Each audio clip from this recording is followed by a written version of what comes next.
이 복된 시간에 주시는 하나님의 말씀은 계속해서 전도서 7장 11절부터 18절까지 말씀입니다.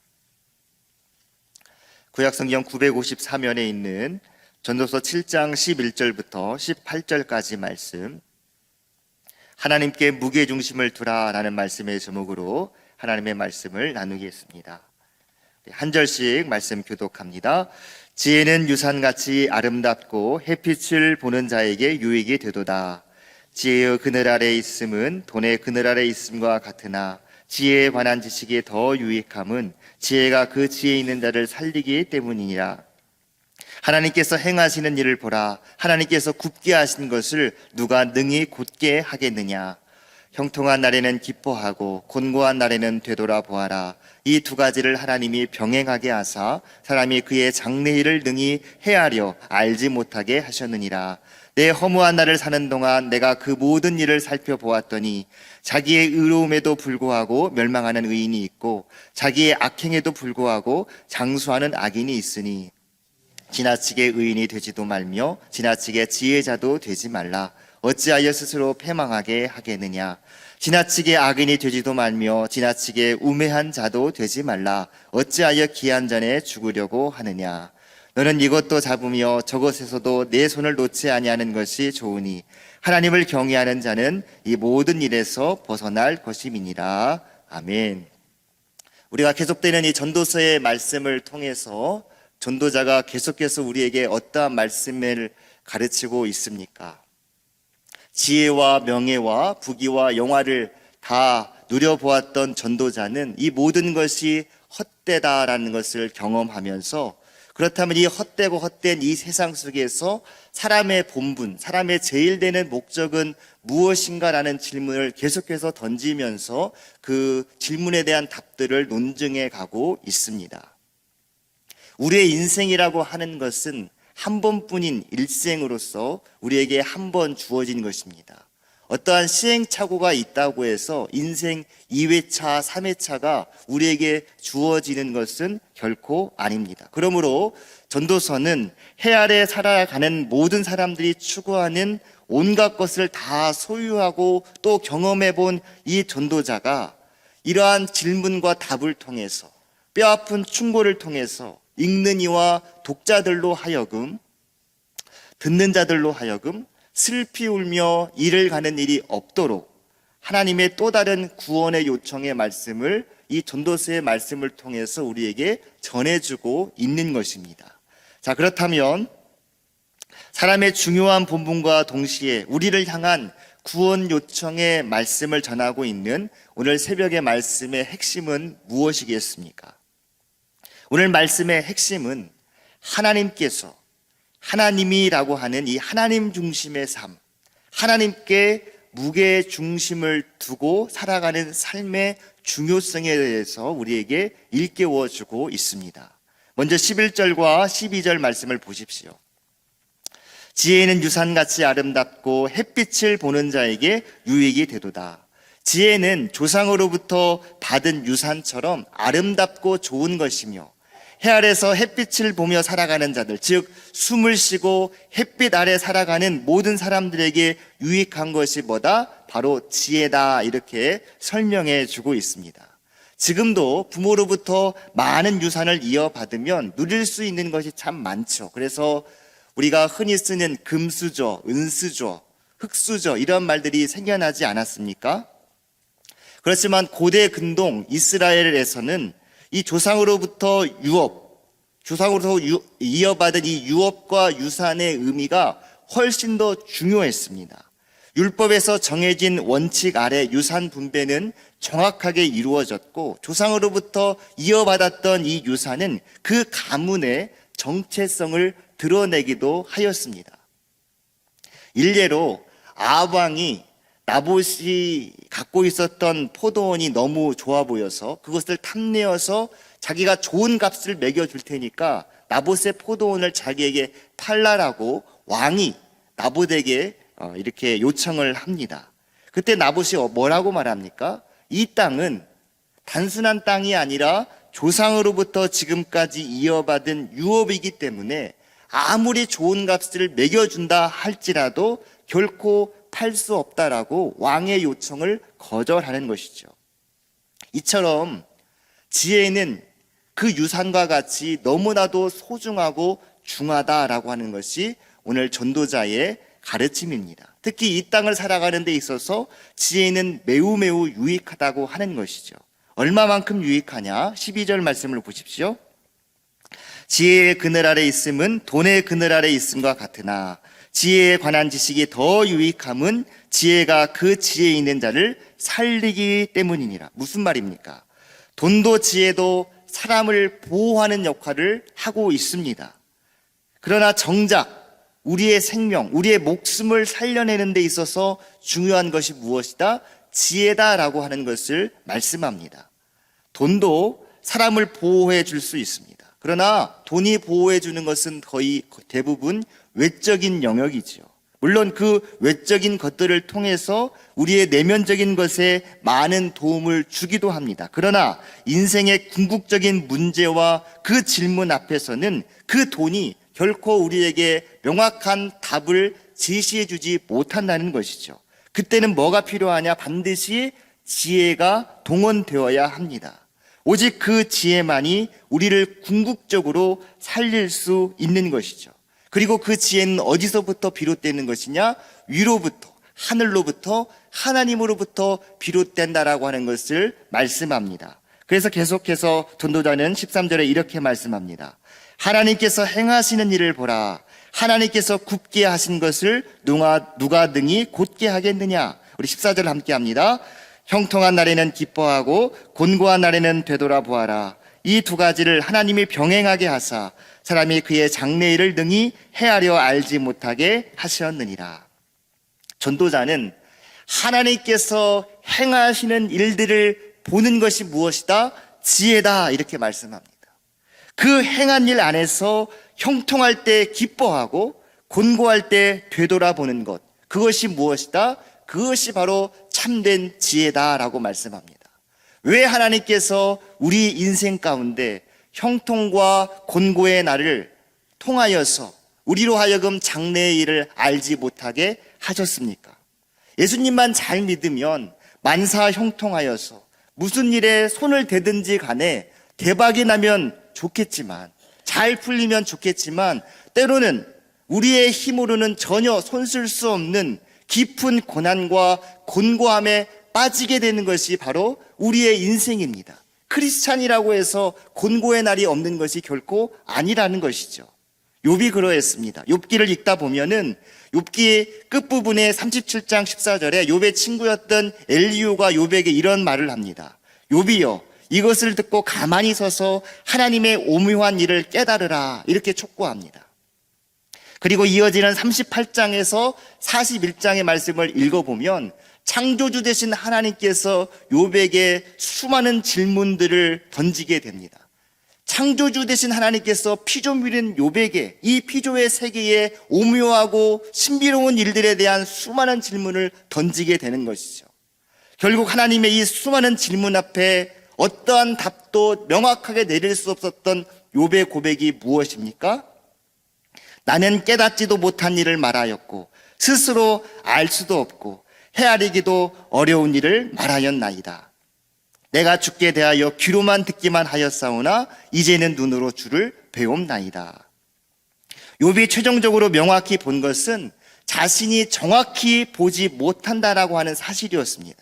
하나님의 신비한 섭리는 너무 경이로워서 사람으로서는 결코 이해할 수 없으며 인간이 생각하는 의는 하나님이 청량하시는 그 눈금에 미치지 못하며 하나님이 하시는 일은 비록 피조물들에게 계시되지 않았다 할지라도 하나님께서 정하신 그 목적에 따라서 움직이고 있다는 사실을 비로소 욥이 깨닫게 된 것입니다. 욥은 앞서서 매우 굽어있는 세상을 경험하였습니다.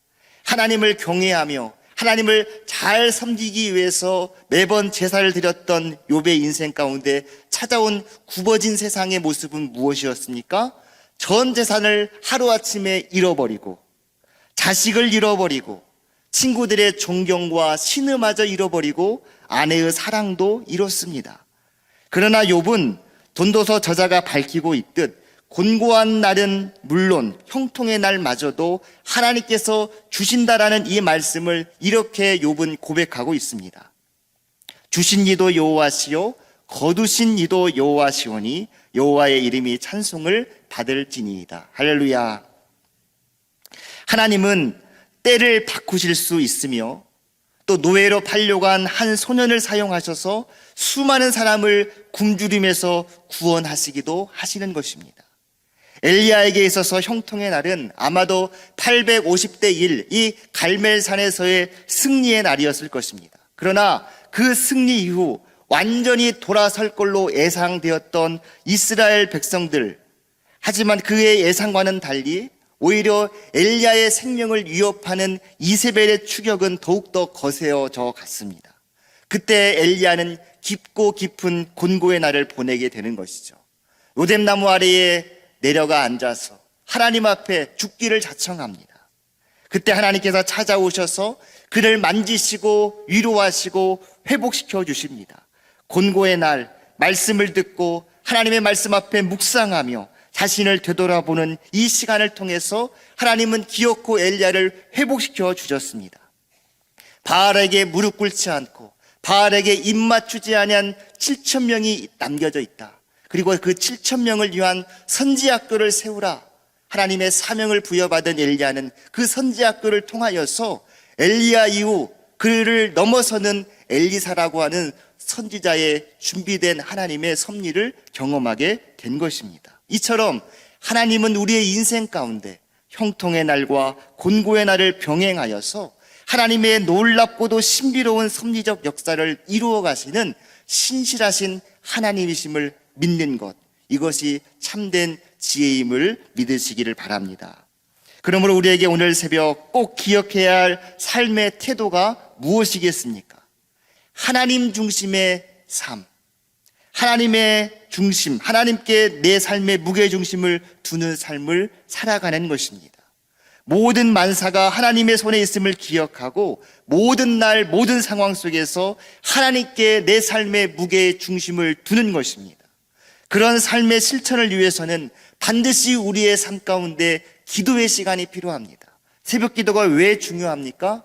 현대인의 바쁜 일상 속에서 구별되어 하나님께 드릴 수 있는 시간은 이 고요한 새벽밖에 없습니다. 그러므로 우리는 새벽의 자리를 지키는 것이고 기도하는 것입니다. 하나님께 무게중심을 두는 삶, 그것은 우리가 새벽을 깨우는 데서부터 시작됨을 기억하시고 더욱더 기도에 매진하는 저와 여러분이 될 수 있기를 소망합니다.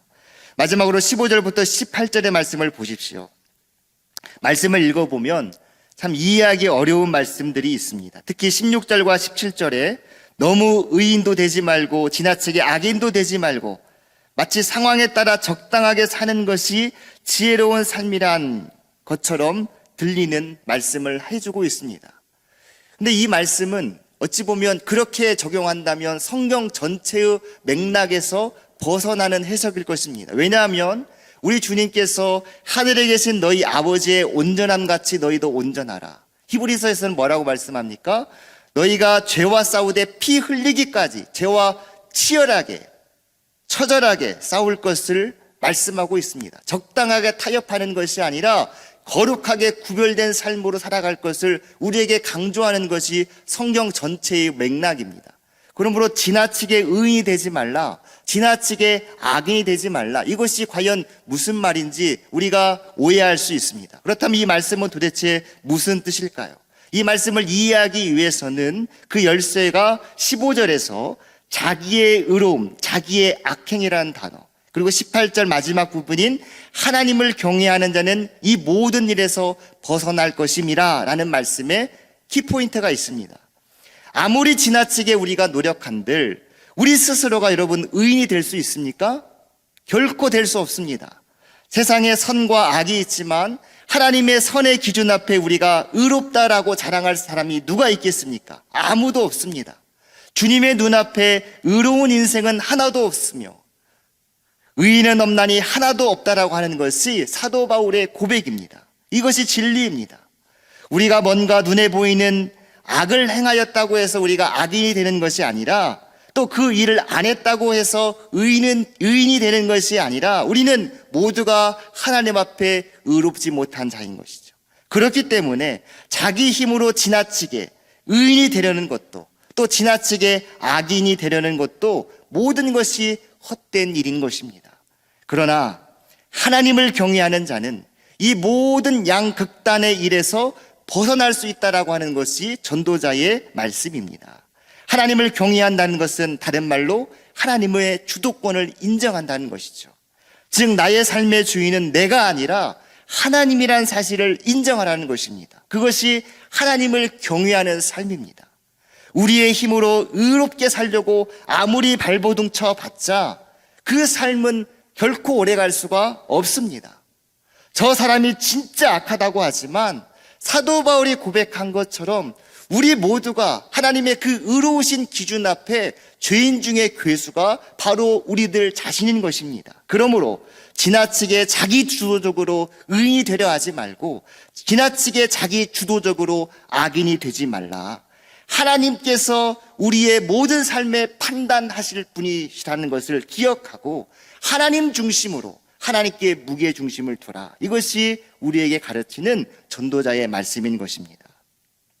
그런데 많은 그리스도인들이 하나님을 믿는다고 하면서 여전히 삶의 주인이 자기 자신인 양 행동할 때가 너무나도 많습니다. 하나님을 경외하는 것이 아니라 그것은 하나님을 무시하는 것입니다. 그런 사람은 의를 행하여도 자신이 행하는 것이고 성공하는 것도 자신이 이룬 것이다라고 생각합니다. 이처럼 하나님을 의뢰하지 않고 경외하지 않고 자신의 힘으로 의를 행하고자 하는 사람은 결국 자기 자신의 의를 드러내고자 하는 것이기 때문에 하나님께서 돕는 인생이 결코 될 수 없는 것이죠. 따라서 전도자가 마지막 우리에게 말씀하고자 하는 그 지혜가 무엇이겠습니까? 나 자신이 무엇을 이룰 수 있을 것이다 라고 생각하지 말라는 것입니다. 하나님께서 굳게 하신 것을 어느 누구도 그것을 곧게 할 수 없습니다. 이 사실을 인정하시고 하나님께서 행하시는 일들을 바라보시면서 또 묵상하시면서 내게 찾아온 형통의 날에는 하나님 앞에 감사함으로 기뻐하시고 또 내게 찾아온 이 곤고의 날에는 내 삶을 되돌아보아 겸손히 하나님 앞에 그 주권을 인정하는 삶을 살아감으로 오직 하나님을 경외하시고 하나님 앞에 나아감으로 하나님의 뜻을 이룰 수 있기를 소망합니다. 결국 우리의 모든 삶이 하나님 앞에 있다. 하나님께 무게중심을 둘 수 있는 겸비한 은혜자로 오늘 승리할 수 있기를 주의 이름으로 축원드립니다. 기도하겠습니다. 사랑의 주님 감사합니다. 무더운 날씨 가운데서도 우리 기도의 자리를 잊지 아니하고 하나님 중심의 삶을 살고자 주 앞에 나온 주의 백성들의 간구와 기도에 주께서 응답하여 주시옵소서. 오늘 말씀과 같이 전도자가 우리에게 요청하는 바와 같이 우리의 힘으로 지나치게 의인이 되려고도 지나치게 악인이 되려고도 발버둥 치지 않게 하시고 오직 모든 삶의 중심을 하나님께 두는 우리의 삶이 되게 하여 주시옵소서. 주께서 이끄시는 대로 주님을 인정하는 우리의 삶이 될 수 있도록 주님 역사하여 주옵소서. 예수 그리스도의 이름으로 기도드립니다. 아멘.